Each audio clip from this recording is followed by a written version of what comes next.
Alright guys, TacticalRab again, so I hope you're doing well and enjoying your day. So far, lots of behind the scenes reveals from a brand new Vision episode by Hitch from the OpTic side for the first time in a very long time. Things getting pretty heated at Miami's Major 2. Behind the scenes between Prid and Kenny, holding each other accountable will certainly be a key change for this OpTic Texas team on how they seem to have handled things over the last couple of seasons. Very much enjoyed your thoughts in the comments below. Hit the like button if you enjoy. Subscribe if you're new as always. I would greatly appreciate plenty to get into. First of all, gotta mention this of course, because saw something Black Ops 3 related on the timeline. We've got to discuss it. I love Black Ops 3, you know that. I don't need to say it again. However, this is what people are currently doing. If you guys know about this, there's certain individuals that still, and I wish I was one of these guys to be fair, played Black Ops 3, they still play it. And just because there's new discoveries on the movement, really. I don't know if you guys have seen this over the last couple of years, that people have discovered that by looking into the wall as you're about to hit a wall bounce, you can actually gain extra speed and do some crazy stuff. This wasn't really known about during the regular season, and as much as I love Black Ops 3, what I will say is, even towards the end of that game's life cycle, there were some times you would play people in, game battles and stuff like this, and in tournaments where the movement in play was almost getting borderline ridiculous from like a competitive integrity perspective. Like there was some wild stuff even going on like a year into this game's life cycle. Certainly now, with what people know about this game, I feel like it might play, if it was brought back, if they played this again today, it might just be ridiculous for competitive play. Like it might be borderline unplayable just because of the movement going to this extreme. It's fantastic in some regards, but I also think that it's almost got a little bit ridiculous even towards the end of that game cycle. And I was even thinking towards the end of Black Ops 3 myself that, well, if they removed wall running, maybe the game would play better. And I think that people would go out of their mind if this game was played today, I think. Certainly the pros would not be happy about some of the routes that people were able to take. But back in the day, this was all fair game. At the time, these two guys were not even around in the league, of course. Black Ops 4 was when they really started to become known on that Singularity team at the World Championship that year. CleanX spun on Aches, and pretty much that one kill got him the career that he's had. But yeah, CleanX and Insight duo card, 20 tourneys together, average placing of about 4th, which is actually really impressive given that I think Simp and aBeZy is something like 2.7, which is obviously substantially better, but like that's Simp and aBeZy, and we know what those guys tend to do. Whereas for CleanX and Insight to average 4th place, I think it's very impressive. Finals appearances 7, 4 tournament wins. They've been second at Champs though twice, so that is definitely something they need to resolve going forward. So we've got to talk about this OpTic Vision episode. It was great to see this as well. I think there was even discussions recently that the process that they were going to run, they lost a load of footage from it, or it got corrupted or something unfortunate like that. But OpTic were tweeting the eye, and obviously it's pretty clear that this was going to be a Vision episode, which dropped last night, and a phenomenal one at that. And lots of, as always, behind the scenes insight into the way the team was, discussing things, the type of stuff that fans love to see. And maybe at times some of the things don't always make the players look the best in certain circumstances, but I think that's fine. What really matters is what the fans want to see at the end of the day, and genuinely I think a lot of these clips painted the OpTic guys in a rather good light, all things considered. Before I show those clips, I wanted to share this here from Karma, because over the last couple of days the teams have got back into practice. I think the matches begin again on the 12th, something like that, so next Friday, I guess a week today, is when the matches are officially back in business. There's lots though to figure out for these teams before we get to that point, but Karma talks about Surge scrimming them again. We think they've dropped RCTs for 04. We're pretty sure that's the change they've made.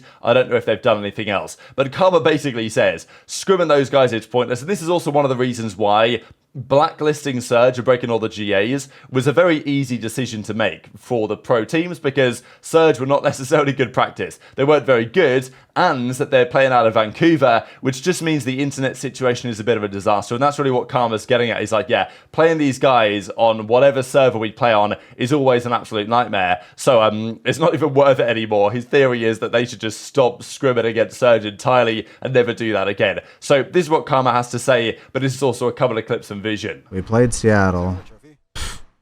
Dude, honestly, playing Seattle is a waste of time.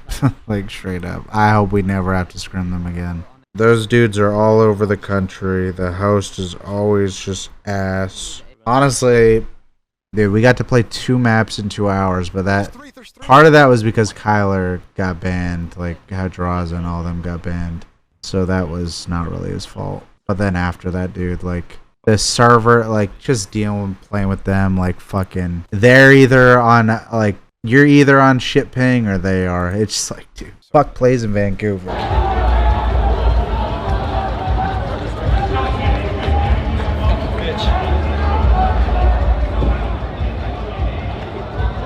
That fucking wait, I Insta-hop. want to get something off my chest, bro. That fucking that ending of that invasion, bro. We fucking blacked the fuck out. Honestly, bro, there's 25 seconds left. Someone needs to go right. No, you blacked out. We were winning because I told you we need to get 10 seconds so that we're winning. What do you mean we're winning? We were 10 seconds on the game. There's 10 seconds on the game clock, so we needed to get 10 seconds to be in the lead, and then you get off the time. So they will only have 3 seconds to win new. Oh, really? Yeah, that's what I was trying to tell you. And then you didn't push off time. And at that point, it was like, to me, I'm doubling time with you. And I was well, at that because you didn't push off. I was like, AG, in 10 seconds, get off the time, and you didn't get off. So I was like, okay, fuck it, we're gonna just get this time. But literally, if we got 10 when you said get off, I thought you meant like just I'm bumping you. Go. No, I didn't know the time. No, you're good. You're good. I was kind of like talking. I was like, "Yo, listen, like we're really not listening to each other." And actually, like I said it before. I was like, I feel like my mic is muted, and I don't mean that in like no disrespectful way. I don't mean that in no ill intent. It's just like I'm one of the more vocal, like most vocal on the team. So like if I'm talking the most and I feel like I'm not being heard, you can tell us looking a little frantic or looking a little off on the map because then again, I feel like our game plan isn't being listened to. What I remember, we had... So the clip of Pred obviously talking trash to FaZe during this series is pretty entertaining given what happens in the grand scheme of things, right? This would have gone pretty hard had Pred and OpTic gone on to win the series emphatically, but obviously that's not what happened, right? And their record against the FaZe so far this season is not especially impressive, but really what people were looking at was this moment here where Kenny's talking about Pred blacking out and, you know, Pred's obviously talking about the mistakes they made, we blacked out, and Kenny's like, nah, your fault, brother, you made the mistake, you didn't listen in this circumstance, therefore we got it wrong. And even Kenny was talking about this during the listening episode that he did recently on his YouTube channel, discussing how, you know, getting Pred on the right page in certain circumstances has been a problem and something that needs to be resolved for these guys. You know, this is the level, and I think this painted both guys in a relatively good light, to be fair, because I think even you could see this on Pred when he was on Seattle Surge, the behind-the-scenes documentaries those guys did, that obviously Pred wants to win. He gets angry if you lose. I mean, who doesn't, right, when you're a competitor at this level? But he is willing to be held accountable, right? Pred actually wants to be held accountable when he's made mistakes. That's at least how it seems to me. And in this circumstance, okay, sure, he's annoyed, but Kenny makes it quite clear that, no, Pred, you made a mistake in that moment. I'm going to hold you accountable for it. And despite Pred being an issue frustrated, he obviously realizes, yeah, okay, fair enough. This is the way that the team needs to run. There's no doubt in my mind that Kenny has been the single best pickup for OpTic in a rather long time. I said this even when Kenny was going to join the team in the off-season, that ever since when Kremp was on the team, it's not been the same. Like, genuinely, I still feel that way, and that has changed somewhat, I think, with Kenny on the roster. But when Kremp was on the team, like several years ago now, we're talking Black Ops 4 was the last year that he was there. During the entire franchise era, I don't think OpTic has really been the same in some way. The level of drive and accountability that Kremp held those guys to, and the standard that Kremp held those guys to, it wasn't just Kremp, but my feeling was that in those days, like, the OpTic team felt differently to how it did today. I think that was even clear, like, when Kremp first joined OpTic, even before the dynasty got underway, that the mentality of OpTic somewhat changed. And it's not like that team was perfect. There were times when the OpTic dynasty, you know, they were grinding Counter-Strike or whatever instead of actually grinding the game. But I think there was a general feeling that OpTic were there to win.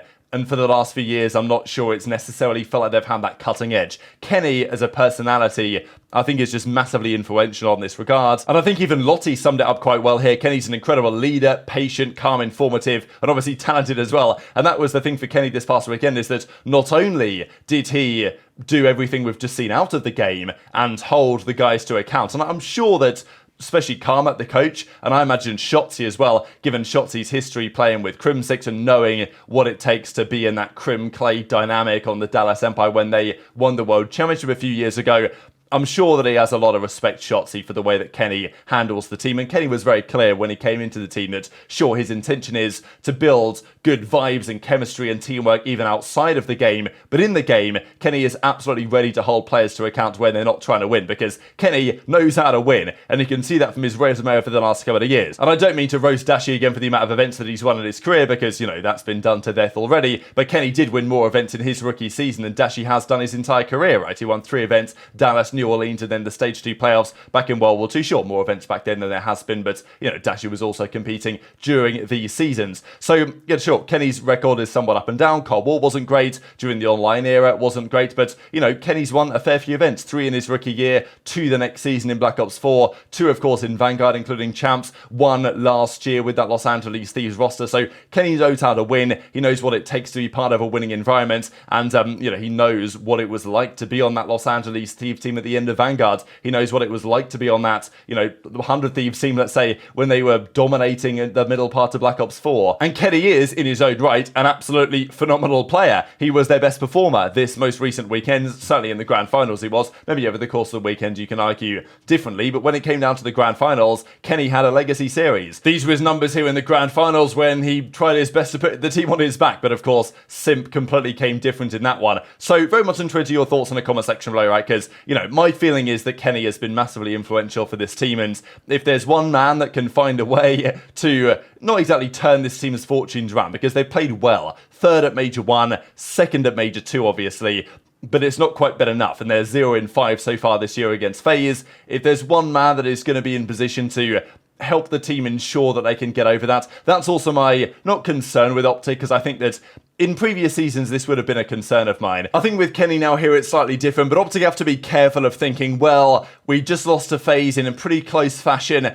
and Dashy didn't have his best series, Pred didn't have his best series, you know, we're probably on the same level as FaZe, and next time we play them, we're probably going to beat them type thing. Like, they've got to be careful of that mindset. I think Kenny's mindset will be, we are worse than FaZe, we've got to work harder than FaZe if we want to beat them, which is the mindset of a champion, which I think that he most certainly does have. So very much interested to your thoughts on all this stuff in the comment section below. Just to go on to things to mention, to play around with on our website here, because the boys have done a great job updating some various things on the site, including on the match pages, such as the following. So a few new things to come as well, such as we can see here, scoring leaders on, well, if you look at OpTic versus FaZe, you will see something like this. Even, for example, if we go on the FaZe versus Rocker page, a game that's coming up very shortly, you can predict the winner. So, I mean, I don't know, I'll probably go for FaZe, let's be real here. Last 5 games, scoring leaders of various things. So feel free to play around with that, but very much interested to your thoughts on all this stuff in the comment section below. Hit the like button if you enjoyed, subscribe if you're new, take care, and I'll see you next time. Bomb absolute. Left side. Could be blue. Absolute, I'm dead. He's low plane, low plane. Down. Oh! Wait, what? Is he that good? Oh, I see why. I see why you ripped him. Actually, I actually. How did you even kill him? Okay, Ernie. Ernie just lives for this matchup. It's like Jordan Barkley. I'll say it straight. I'll say it straight. There was a time. This is a funny story. Back in Black Ops 4.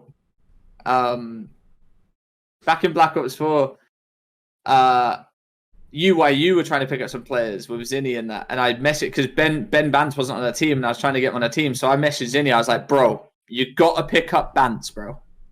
Like you have to pick up Bance. He's gonna make your team better. Blah blah blah. Like pick him up over this guy. Trust me." And he was, you know, obviously Black Ops 4 wasn't Ben's best game. So Zinni sends me back a picture of Ben's player card. You're like, bro, this fucking guy.